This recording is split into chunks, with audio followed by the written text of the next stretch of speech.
it from that Arden, tank, and hyper carry composition.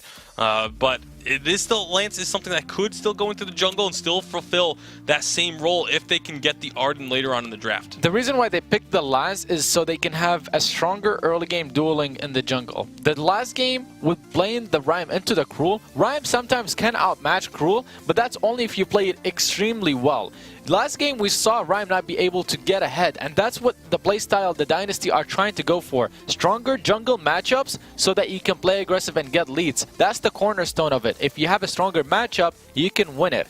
So when they see that SK are also prioritizing the same thing, the jungler, if it's even, it lies down to the roamers. If a roamer is a stronger early game, then the duel, because it's 2v2, ends up being stronger. So Dynasty are trying to get the line so that they can have a stronger early game and try to play aggressive. However, they have let through a Catherine Batiste combo, which is not a pleasant combo to have to deal with, especially if you want to be team fighting.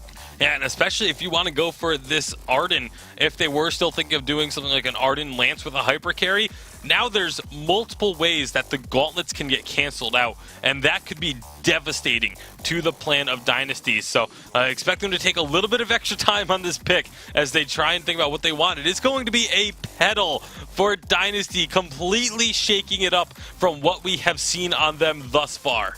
I mean, they did tell us they've been practicing a lot, so this could be a pick that they have been practicing to match what NA has showed us with the open power pedal in the lane. It could also go to jungle. Let's see what they end up picking. But the Batiste with the Catherine, that's a very strong composition coming for SK. A lot of CC, a lot of late game scaling, a lot of team fighting presence too. So Dynasty need to make sure that they have something to fight back with. Looks like this is going to be the weapon power petal with the scarf locked on in there for Riku Meza in the jungle. Now I'm curious to see how SK are going to round out this composition, what they're going to take into lane to go up against this petal.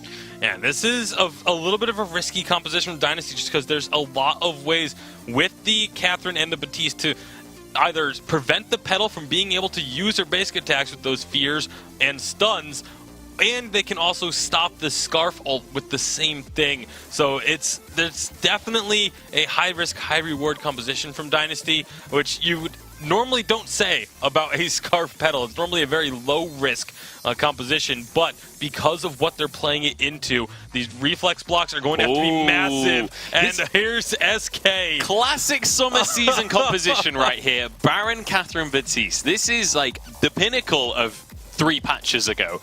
I'm excited to see how SK are going to play this one, because we haven't seen Baron yet this season, I don't think. I mean, no, we haven't seen him, and I actually was talking about him last week. I think people are overlooking him. Yes, he's not as strong as he used to be, but his late game is still monstrous, and if he manages to scale, that's what SK's composition is going to be about. If they manage to make it through early game, get to team fighting stage, they're going to be extremely strong. Yeah, I mean, when you look at the playstyles of Weapon Power Petal and Baron, they're actually fairly similar. They both have increased auto attack scaling. They both have a leap that you use during a team fight. They both have great burst damage as well. So this is going to be a very interesting lane matchup, and I have no idea how this one's going to play out. It's time to jump into our final and find out for ourselves. Get online on social media. We have a Baron in the game. Hashtag Vainglory. Let us know whether you want Dynasty to finish this one off or if SK are getting the 2-1. It's time to head into the grand final with Dowsy and X-Scoundrel. Thank you very much, Munchables. X-Scoundrel, we've time-walked back to 1955. Back to the future here. Kvalifar is on this Baron with a Catherine and a Batiste. Pretty scary composition. We'll have to see how Baron does here in autumn. I mean, if you mean by 1955, you mean 6 months ago, then yes, Dowsy, we have definitely time-warped. Kvalifar, Marty, a bit of an old-school pick. Aggressive maneuvers by Dynasty Gaming coming out, though. Trying to get a bit of an early presence here. And interestingly enough, the Baron, he's a pretty tanky carry. Like, you don't think about it, but he's got pretty high base health. And combined with resistances, it makes him fairly hard to take out. And as a weapon power petal, this is a pick that is specifically considered pretty good into the likes of those squishier CP carries with limited mobility. That's not really Baron. Baron is a bit tankier, has got a bit of mobility in his kit with that jump, and I mean he's going to be able to chunk through those not that the Munions matter too much as the weapon power build path, but they're going to go down in an instant, so that'll leave open easy pickings for Kvelerfar to burst one of the lowest base HP carries in the game in the form of the Petal out, and then almost one of the other lowest base HP, sort of low base HP values on this Scarf too. So I think Iraqi's right. A lot of people overlooking Baron, but I still think he is very strong, and SK saving it to the very last game of the Autumn Season 1 to bring it out with a really strong composition in the form of the Baptiste Catherine as well. Yeah, split one here, about to finish. Dynasty looking for some aggressive moves. That's going to be an Ordained onto Rigameza, keeping him locked up. But here comes PT Lamb looking for some damage onto Kvelerfar. There's that jump jet, but the damage is strong. Eggman now may be in trouble if Mowgli was to connect that impale. The jump forward, Kvelerfar might go down! Munions trying to find the kill, Mowgli! Auto attacks, and there it is, one over, but Tyrus has found first blood. He's looking for a second, it's a double kill for Tyrus, and it's all gone wrong for Dynasty. Looking for a triple kill at 3 minutes 20 seconds. Mowgli failing the jump, it's a triple for Tyrus. Oh my, this is something that always happens with CP Baptiste. He seems underwhelming, his damage output seems low, and then suddenly those souls fill up and the bad mojos rain down like a fiery, destructive storm, and it just absolutely chunks through these very squishy targets, and it's something that happens every time I see people play against the Baptiste. Like, oh, those bad mojos don't feel so bad, and then suddenly he hits his empowerment, and they're like, oh wait, they're chunking half my HP. It's that very quick switch on from the CP Batistas. I think actually Tyrus manages to secure that, and the aggressive moves time and time again from Dynasty moving into that forward Treant get thwarted this time around. You know, Scoundrel, as a play-by-play caster, I'm allowed to offer some fantastic analysis every now and again. I'm ready. Dynasty Gaming have taken Weapon Power Petal, but no Pew Pew skin. They lose. Yeah, that's fantastic. I completely agree. I think if I were to offer that analysis up in the high-level scenes of VG, a lot of them would agree with you. I mean, Starboy did create the wonderful analysis of the Finn pick, and I think you know he'll be very proud of your analysis there. I think he would. Kvelerfar, though, is in a little bit of trouble. But now it's Mowgli who's going to be stunned up and ordained. Brought into the Church of Catherine and Baptiste. PT Lamb running around, jumping around. Hasn't died yet, but Rigameza walks straight into a death trap. And now it should be Rigameza taking a whole host of hurt. Kvelerfar's very low, so that's why we're not seeing him go forward. And actually, they managed to turn the kill around. Now it's PT Lamb with an auto attack from downtown, but the Healing Flask keeps Kvelerfar alive. If that was a Pew Pew skin, it would have been a kill. In fact, Dynasty paid for the lack of Pew Pew skins with Eggman taking down the Scarf. All connected, Scoundrel. Illuminati confirmed. Yeah, I mean, this is the third game in the series. There are 3 sides to a triangle. I think Illuminati has thoroughly been confirmed here, Dalsy, and I'm glad you're the investigator that has brought this to the attention of all of those thrilled Twitch chat viewers that will be glad to know that is the case. True. So, 2-4, Dynasty have fallen out of the lead in this first game of the third series. Of the other ways around, my brain not working as my flu symptoms starting to take over my mental capacity. However, SK have done all right here. Tension Bow has been picked up for Kvelerfar, Shatterglass for Tyrus, Fountain as well. They've kind of survived a bit of the early game with a bit of a lead for themselves, but Kvelerfar, very risky, goes forward. There's going to be Mowgli in trouble, and they're going to knock Rigameza away. His breath wasn't cancelled though, so he can come and try and burn people alive. However, was a little bit too far away to do any damage. But Spitfire connects onto Kvelerfar, Fountain will be popped. Seems like SK are in the driver's seat, however, they're struggling to all sync up their damage onto the single target, and because of that, Dynasty are being allowed to poke back in similar fashion. The one thing that Baron has going in his favor, by the way, is that extended range that he gets when he levels that ultimate. And the one thing that you'll notice from PT Lamb is when he uses the trampoline, especially when it's maxed, his range actually goes beyond what Baron can do, if only for a limited period of time. Maybe that's that time period where you need to see massive sort of advantages gained in teamfights as the fountain comes out from Mowgli, but he goes down. He does, Scoundrel. You play by play like a champion. Now, Dynasty, without their captain, may be forced under turret here. It really just depends on what SK want to do. They're looking for a stun, in fact, onto Peter Lamb, who trampolines to safety. Now SK to push it in.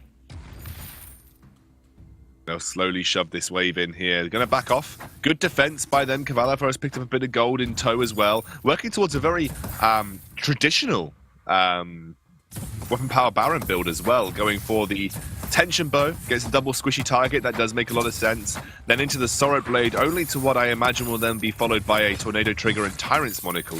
So very, very classic build coming out from Cavalifar here. But a good defense by them means they won't lose that first turret of the game, Dowsy, which means they'll be able to continue to farm this lane without much duress. And Cavalifar will continue to buy those items. What's the formula that we use for Baron? Is it 3 turrets before 3 items? I don't know if that's still the case these days, but let's just use it anyway. Why not? Sounds good to me. Silence goes out. Rikimeza will die. Mowgli not able to output a fountain because it hasn't respawned yet. 3, 2, 1. Now it's there. Impale onto Cavalifar. Hegman looking threatening here as Cavalifar dives forward. Mowgli has to pop that fountain, you think? Perhaps he will, and he does. PT Lamb can heal up with the minions. Does he have the damage output to keep his turret alive is the question. Another stun onto Mowgli, and that might just be Mowgli dying. No, another healing flask, very clutch to keep himself alive. Rikimeza will make himself up to the lane where he can provide Spitfires and Goops at range to clear waves. PT Lamb's going on to Cavalifar, but a fountain will come out. PT Lamb might just die. He does. The pedal so squishy. Tyrus will easily walk away from Rikimeza as well. SK are just having their cake and eating it at the moment. Makes a lot of sense. If you have cake, you do want to eat it. Again, though, there's not a huge differential having been built up right now. We're still going to fight potentially coming on as Tyrus looks for a flank. Can he do the damage? Cavalifar goes down during the flank. Mowgli walks away with it. It's the captain's picking up a kill piece there, Scoundrel. Well, you know, Catherine never too bad with kills, and Mowgli now able to accelerate towards the ever so important Crucible, which comes out super quickly here. No Wave Gauntlet prioritized by Hegman. I imagine then he's going to go towards an Echo following this, and we all know how destructive. I mean, for those of you that are new viewers, I imagine a lot of you will have seen this composition before. The reason this composition very rarely gets to see the light of day is specifically because you have a No Wave Gauntlet now from Hegman, got the 2-point-something second silence. It scales up depending on how many levels you've got. You echo it and get another 2-point-something second silence out. And then you add into the mix the Fearsome Shade, which, you know, extends that effective silence by fearing the enemy team away from the Fearsome Shade location. So you've essentially got a combination of around 5 to 6 seconds worth of CC, which completely crushes team fights. It means you've got 6 seconds where you can cast no skills and practically do nothing in the fight, and that's why this composition is so widely contested and feared and often doesn't get to see its way through drafts. I definitely was very surprised when I saw that the Batiste not banned away, Idris instead banned, and how many times have we seen teams target Cavalifar's hero pool without success? Just doesn't work. It's been a question. It's been a question thrown up quite a lot recently. Oh, Tyrus takes half of his HP in a singular. Yeah, it's going to be a silence though. It means that PT Lamb can't jump forward to increase his damage, and Rikimeza was in trouble anyway. Fountain's been used by Mowgli to keep Rikimeza alive for now, as PT Lamb does dive forward for a single auto attack. A double impale from Mowgli. Cavalifar, though, he's starting to be a little bit scary. Everyone on Dynasty a little bit low here as the turret will be focused by SK. Eggman burning alive is not going to die. Might be Mowgli and Rikimeza are in trouble now as Cavalifar dives forward and finds himself a scarf. 10-3. And wait, and Petal's dead somehow. Petal died to Petal backs. She died to backs, Scoundrel. EU Treant OP. Very important to note here that we are playing in Europe, where the Treants have better AI, obviously, Scoundrel, and so they do more damage and root shoot far easily. You know, we were discussing the other day, Dalsy, when people were saying they were picking Weapon Power Petal into the likes of Celeste and Scarf for the reason that you find that trampoline and look for a lot of burst damage. Do you know, I said to you, why are people just not picking Baron instead? You did actually say that, and you know, I agree with that because of the fact that they play similar. You know, you use your jump jets to go forward and do lots of damage, you use the trampoline to do it. Seems odd that you would pick Petal here when, well, I guess Baron was last pick, so I can't really criticize it too much, but they basically do the same thing, except in your mind, Baron does it better. Yeah, I think they offer different kind of styles. Baron is a bit more burst focused, whereas Petal has a little bit more. Obviously, they both build for burst damage, but you know, Baron's got a very low base attack speed, so it's all about making those initial double rockets count. But you get a massive amount of burst from those double rocket hits, which is why I've always thought, like, when you see Celeste's and Scarfs go through, why are people just not saying, "Hey, let's pick Baron up and see how he does in that?" Because I just feel like he's been performing really well in this instance as well against these low HP targets, and that's kind of what Baron has always excelled at doing, just blowing up low HP targets. And Kvalifar now, with the tornado trigger in tow, needs just one more weapon power item to make this work. As he bounces and gets another... Look at the damage! Just dumb! It's still dumb. Baron's still dumb damage. Dumb damage. Catherine and Batiste as well. Dumb CC. Dynasty struggling right now as their turret will fall. Mowgli delivering rockets to Rikimeza, who will just go down to Hegman. And Kvalifar dives forward and says, "I want you, Mowgli," as well, though impales under the turret means that Kvalifar takes a bit of damage in the process. A lot of damage because he's still tanking it. Still tanking it as we speak. He goes down to just 0 HP, but survives it anyway.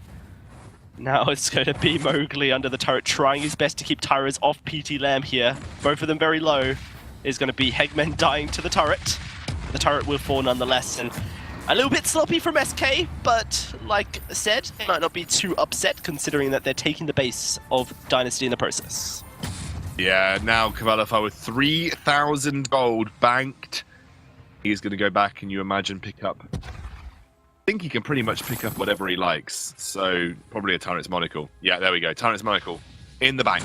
And now Kvalifar can decide what his final item will be once he sells that healing flask off. Wondering whether he'll go for a reflex block just to stop himself getting impaled by Mowgli, or maybe even just that armor double tornado trigger out on PT Lamb. But you know, if Kvalifar went for a metal jacket here, pretty much untouchable for PT Lamb, and you can see he's outranging Rikimeza in a lot of ways because he's able to just circumvent that Spitfire by using the jump and then just find those long-range seeking basic attacks onto Rikimeza and try and burst him down. Baron showing that he's not, you know, he might be an old dog, but he's got new tricks, and those tricks are exactly the same tricks he had before.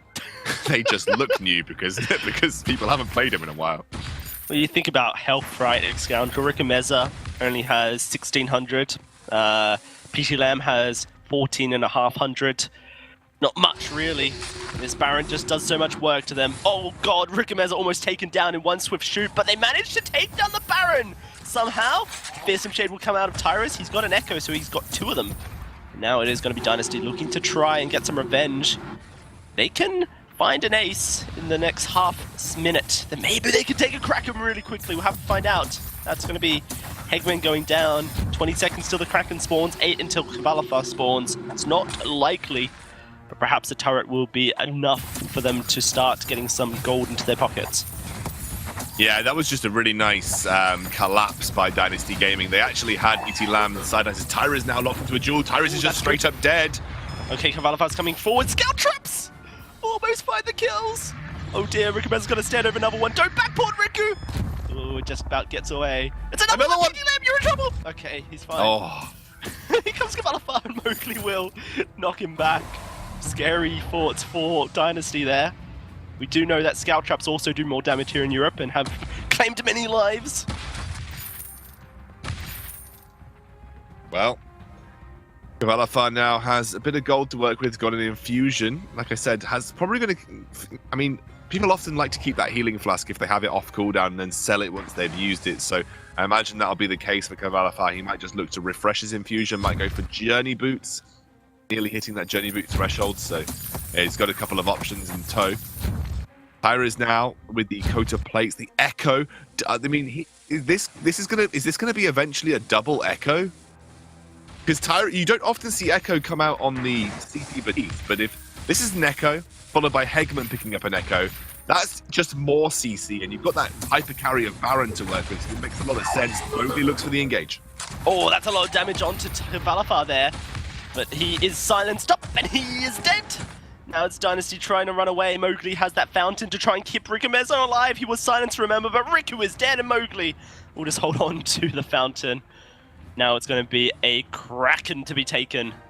SK going to march on over and take it down. Oh, that was so close. Those first two hits into Valafar really chunked him. It's why the armor feels like a good investment for him. He's got 2,000 gold in the bank, sell that healing flask, maybe even pick up a bit of armor, and he would be in a better position. But SK still coming out on top.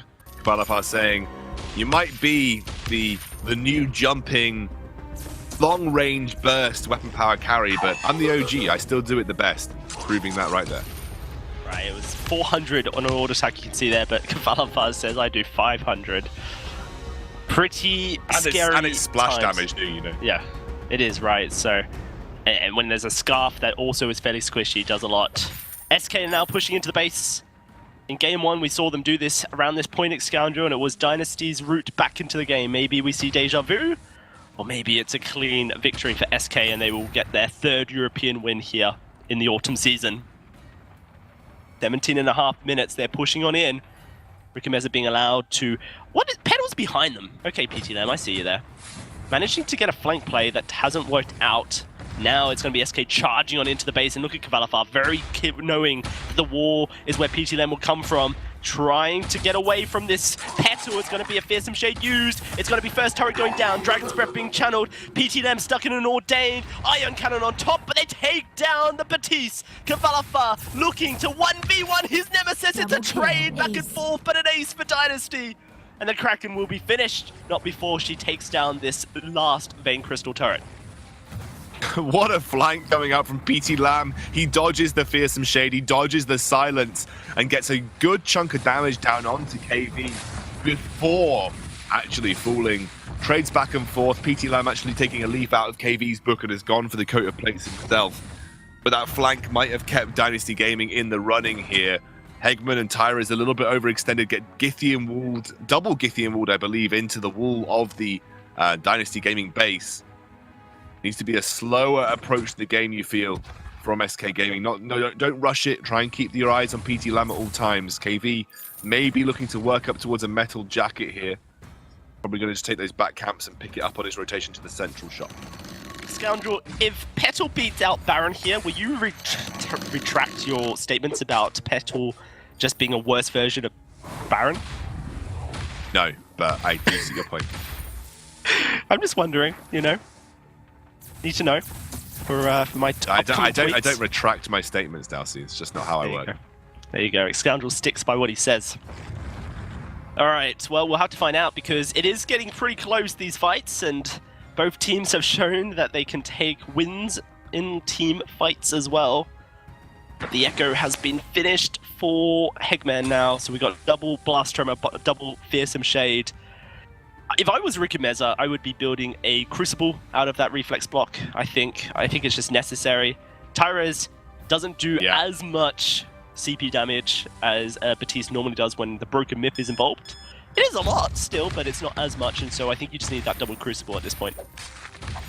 I mean, look, if I have a Batiste-Catherine composition with double Echo on both my Batiste and Catherine, as Mowgli looks for an engagement. Fight's freaking out, yeah. PT Lamb's trying to get in range of Valafar once more, but he's taking a lot of damage in the process. Rikumezzo is burning them all alive. Fearsome Shade comes out, it stops the Dragon's Breath. Valafar blowing up PT Lamb, and Rikumezzo stunned up, in trouble as the Storm Guard Bubble doing so much work to this Scarf. A double kill comes through for Tyraz, and here comes the triple. Tyraz with the ace! And an exposed Vein Crystal means that SK have done it here. In week 3 of Split 1 of the autumn season, a flawless record in these weeks. Another first place for them, Scoundrel skyrockets them to 24 points on the leaderboard. And as we close out Split 1 here in Europe, SK making a strong argument that they should be Europeans' representation at the World Championship. What a performance from these guys. Absolutely deserved. I don't need to retract my statements about Baron because he won, so it just makes me feel better. But I'll be honest, if I was playing in a composition with a Baron, with a Catherine and a Baptiste with double Echo, probably could have played Weapon Power Flicker and won the game. So I guess take it with a pinch of salt. Really well played from SK. They got a really good draft out, proved that Baron still has his place in the meta, and they are deserving winners.